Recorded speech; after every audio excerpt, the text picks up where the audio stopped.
For those of you who have experience of working in childcare, social work, you might sort of recognise this in terms of if you're meeting people socially and you say, what do you do for a living? And you say, oh, I work in child protection. You get a certain look where they go, oh, that's a difficult job. Oh, how do you sleep at night? You must be, carrying those worries at home with you. You must see some horrible sights, etc., etc. If you tell them that you work in childcare, they think you work in a crash, and you get a different kind of image and a different kind of perception of the work that you do. We all know that sometimes we work with very challenging situations, particularly those people that are known to marek, the domestic abuse and stuff like that. And there are challenges for social workers. And for that reason, because I live in East Talbot and my daughter went to school in East Talbot, we sort of made it a point that if she was to be asked about what I did for a living, she would say, my dad works for the council. She was also told that if I turned up at school, she was to blank me out. Now, being a teenage daughter, she was quite good at doing that in any case. And then there's this one occasion where she brought a new friend home to the house. Me and my partner were out at work at the time, and the friend looks at the photo and sees a photo of myself, and she goes, I know him. Now, where do I know him from? What does he do for a job? And my daughter, on cue, said, he works for the council. Ah, that's where I know him from. He's a bin man.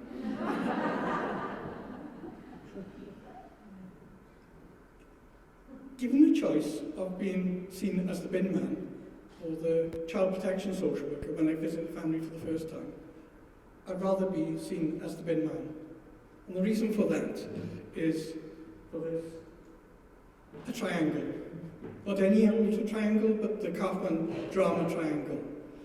This has been around about 50 odd years now, and it talks about kind of dynamics. Most of us will be familiar with it in terms of team dynamics. Sometimes you'll have somebody who will go into the victim role, and other members of the team will then go to rescue them. Or sometimes you might be in a situation where you're challenging somebody about their behaviour, and they go into the victim role, and then suddenly you want to rescue them and pull them out of that situation. And I think it's a useful model to actually think of when we actually start calling ourselves child protection workers, and whether that's actually a good thing to do. So if we use this model, I'm a child protection worker, so that must mean I am the child protector, and the person I'm protecting is the child. So who's the child being a victim of? Already we've created a dynamic there, where we're actually accusing the parents when we work with them. Back to the triangle, I suppose if we were to ask the parents, they would have a different kind of view.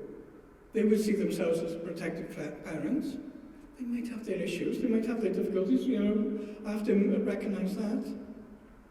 But I love my child, I want to care for my child. So they're there to protect the child. And again, if we think back to Tina's case this morning with the mum and the video that you saw, I was mortified when I was first contacted. I'm going to lose my kids. So already we're working with fear. And I think Geraint, the headmaster, really put that quite succinctly this morning about when we're under challenges and under pressure. Quite often we resort to strategies that may not be helpful, and that might be being less than honest about things. Again, many of you, if you go to a doctor and they say, how much do you drink, or how much do you smoke, or how much do you eat, you probably would give a different answer to what the truth is.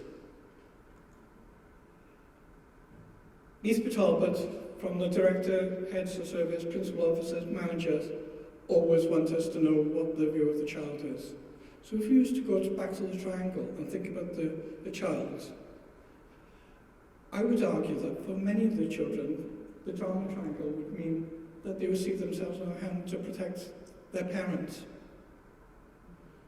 And quite often, when we work with families, we have to work through that kind of challenge because they are quite frightened about what could be happening. They may want the social worker to be supportive and help stop certain things that happen, but they don't want to be taken off their parents. They don't want their parents upset and distressed.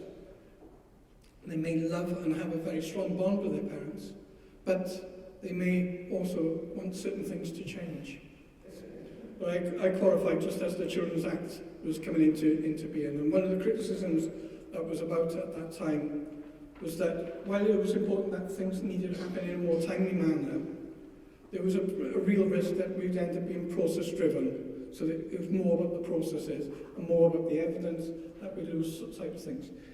1993, there was a fascinating study that was done where they took social workers from all across Europe and they got them to visit each of the different countries, and they sat in. So the English social worker, as I nearly fall off the stage, says they didn't discuss evidence at all. I wonder what that says about their system.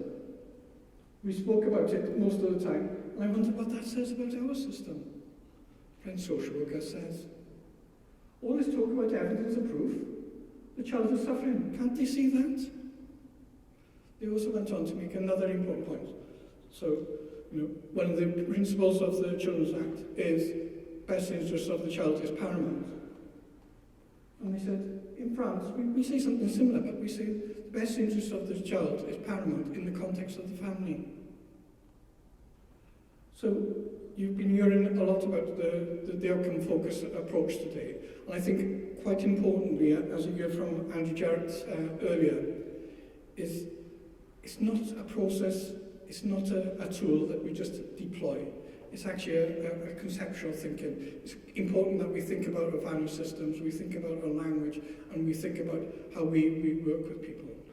So if we go back to the drama triangle, I would suggest that the outcome-focused model actually gets us to think of us as being the support to a family, and we the perpetrators, or maybe the issues about how the parents maybe manage their frustrations. So that could be anger management, it could be the domestic abuse, it could be a whole range of other things.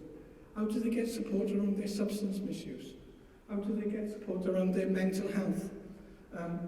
And also increasingly, because one of the things that also happens is we quite often have big issues within our societies that we try to deal with on a casework basis. And I think more and more we see, and the evidence is coming forward all the time, about how much poverty is starting to impact on our families.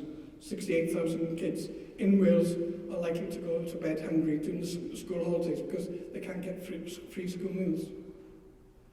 Is that a child protection thing, or is that something about a community development thing? Is that something about how we approach the work that we do? So for me, outcome focus is a good tool. Signs of safety, I think, is actually a very good tool. But unless you actually have that conceptual thinking about how we work, we are really going to struggle in terms of real change. So the 3 points that I want to finish on is we need to learn that the vast majority of our parents want to do the best for their kids. And we have to trust in that. And I think you've heard that time and time across the day. Well, and again, this is the whole inquiry-itis thing, that it makes us think about things always from a severe child protection point of view, the Maria Cobbles, the Peter Donsons, etc., etc. And there is this thing about the rule of optimism, that's almost, as soon as you start actually advocating that these parents have strength, or maybe you're getting maybe caught up in too much in terms of the parents' abilities and stuff like that. But for me, that's something about a professional citizenship that has come into child protection over the last 20-odd years, and that doesn't really help us. And finally, I think it's important that we think about how we work to build engaging relationships, and that gets us past that issue of disguised compliance.